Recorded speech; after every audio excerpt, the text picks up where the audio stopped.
Welcome back to another exciting installment of our business analysis case study series. Before we jump into the case, make sure to subscribe to our channel for more case studies, tutorials, and actionable insights to advance your career in business analysis. Let's make the journey together. Alright, it's time to roll up our sleeves and tackle this case heads on. But first, don't forget to smash the like button, hit subscribe, and share your thoughts in the comments below. Pause the video, read the questions, assume that you are a consultant business analyst paid to analyze the company's costs, revenue, and its profits. So I will advise you pause the video and read through the case study so you can follow through easily as we tackle the problem. Business analysis with Excel case study, our third case study. I believe we've read through our case study for today, but let's go through it together. So I'll be starting. AY is trying to order some book. A and Y Bookstop is trying to order some book. For example, AY plans to order a popular new hardback novel, which it sells for $30. So the normal selling price is $30. It can purchase any number of these books from the publisher, but due to the quantity discount, the unit cost for all books it orders depends on the number of numbered order. Specifically, if the number order is less than 1,000, if it's less than 1,000, it's at $24. If it's above 1,000, it's at $23. If it's above 2,000, it's at $21.75. Like that. But the maximum discount you can get it from 4,000 and above, which is $21.30. So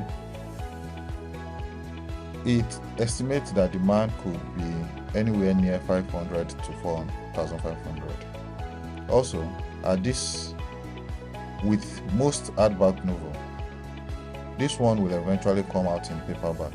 Therefore, if A and Y has any hardback left when the paperback comes out, it will put them on sale for $10. So the on sale price will be $10. Let's format it same way.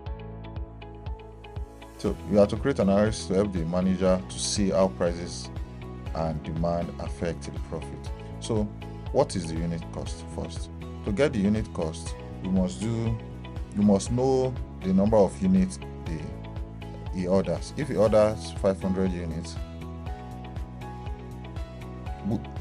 he can order between 500 and 4,500 from so if he orders 500 units, let's color that 500 since it will be a changing value so that we will not forget.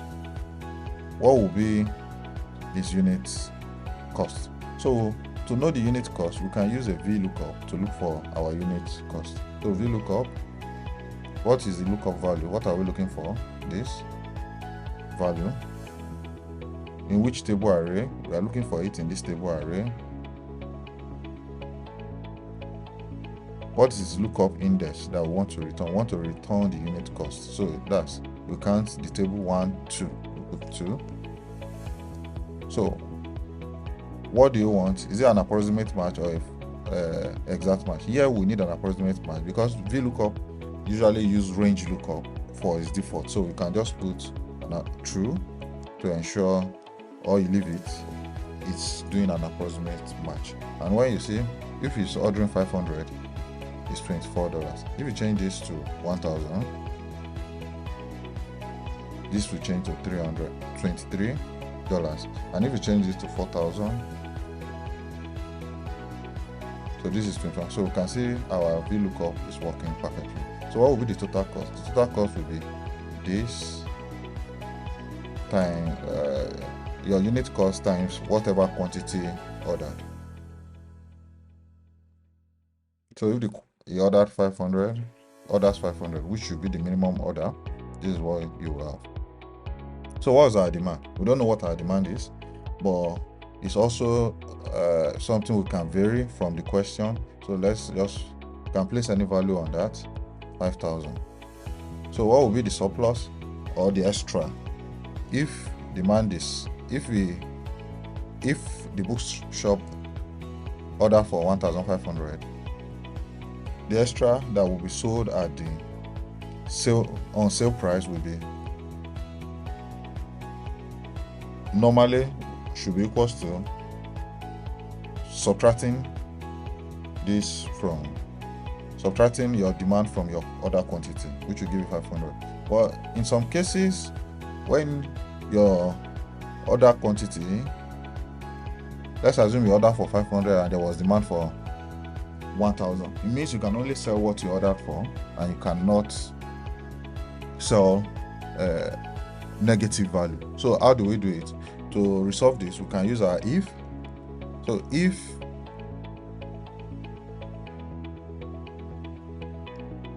this column is bigger than, if your demand is bigger than your order, you can just say your extra will be 0 because you don't have any extra to sell. But if it's not, you can now do your subtraction, which will be order quantity minus your demand.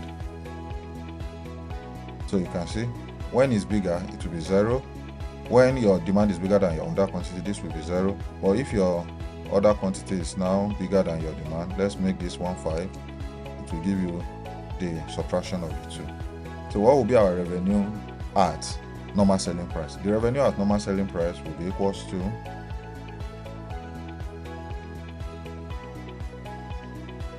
whatever is the minimum value between this and your order quantity and your demand. So whatever is the smallest value between your order quantity and your demand will be what you can sell at your normal selling price, which will be minimum value between the two.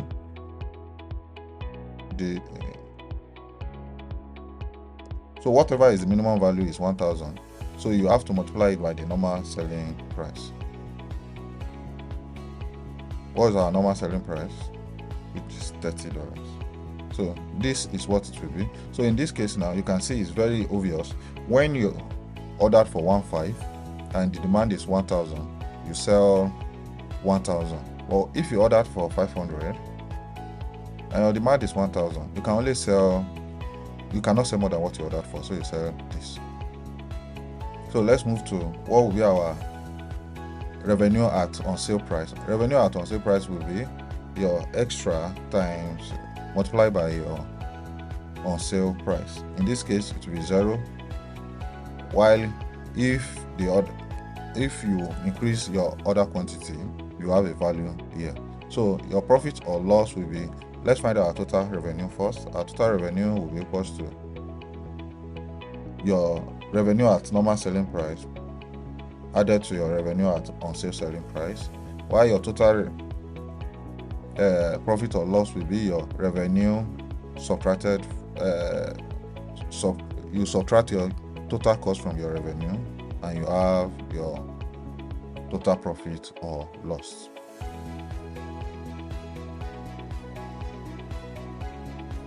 So we've created the basis for which we can do all our calculation or model. So let's move to the first question. Create an analysis for the manager to see how prices and demand affect the profit. So we have to create an analysis for the manager. How prices, that's your order quantity, and your demand affect your profit. So if we want to check that, we have created a summary of a table that we can use for that, your order and your demand. And the ranges here are just, you can order between 500 and 4500, and your demand also, workable demand, is between 500 and 4500. So let's look at how we can do this. The one way to do it, okay, let's say we order 500 and the demand is 500. What's our profit? Our profit is 3000. I could decide to type in 3000 here and be changing this value, and we type in, this will take our time. There is a short way of doing it in Excel. The first thing you do is, which is called a two-way data table, but the first thing you do is, Excel needs the first value of your calculation here, so you equate this to your value here, which is your experimental value, which Excel will use to populate your table. So we can just give this a color to show that it's really not part of these values here. So what we do is you select the whole table, including the initial value that you copied here, not copied, that you've equate to what your calculation is here. So when you copy it, you go to your data tab. After selecting your cells, you go to your data tab, then go to what if analysis, click on data table. 1. What should be your row input cell? Row input cell represents your ordered quantity, which is what is on the row here, your order quantity. Then your column input cell will be for your demand. These values here, these are the values you will be representing. Then you click OK. And you can see from here, it has populated this place to show our demand, how our demand varies with our order. So if you order 1,500 and your demand is 500, it means you are going to run at loss. And this will explain to the manager how demand varies with ordered quantity, and they will be able to plan based on their expectation of order of demand to know how much quantity they will order. So now that you have your data table, to help the manager to see clearly which one is negative and which one is positive, you can use your conditional formatting to separate them. You can decide to use your color scales like this. Okay, let's select the whole data, then your color scale. Let me choose this. So, but I don't like this because it's still showing some of the positive number in light red. So what I will do is I'm going to specify the row myself. I like cells where you have greater than 0, let it be in green.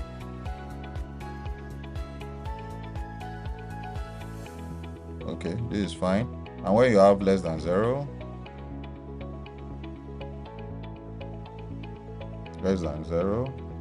so let it be in red. So you can easily see is profit or loss. Those negative values are in red and the positive values are in green. So our second question is to create a chart to show how the order quantity varies with profit at a given demand. So we are back to our chart. We want to ensure that we have our demand quantity varied here. So to do that, we'll go to our data tab, data validation, want list. So we want to be using the value of our demands here for our data validation. So where we have a drop down list. So now we have a drop down list for our demand. So let's create a table for what order quantity and the resulting profit will be.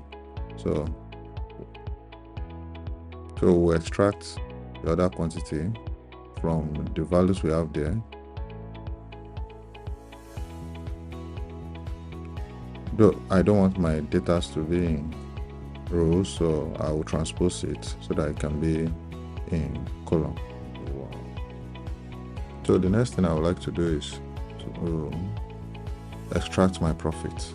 So how do I extract my profit? I can use XLOOKUP to look for the value of the demand that I select from my data validation. So the lookup value here will be whatever I selected there. Then the lookup array will be my demand list, or the variance in my demand that is provided there.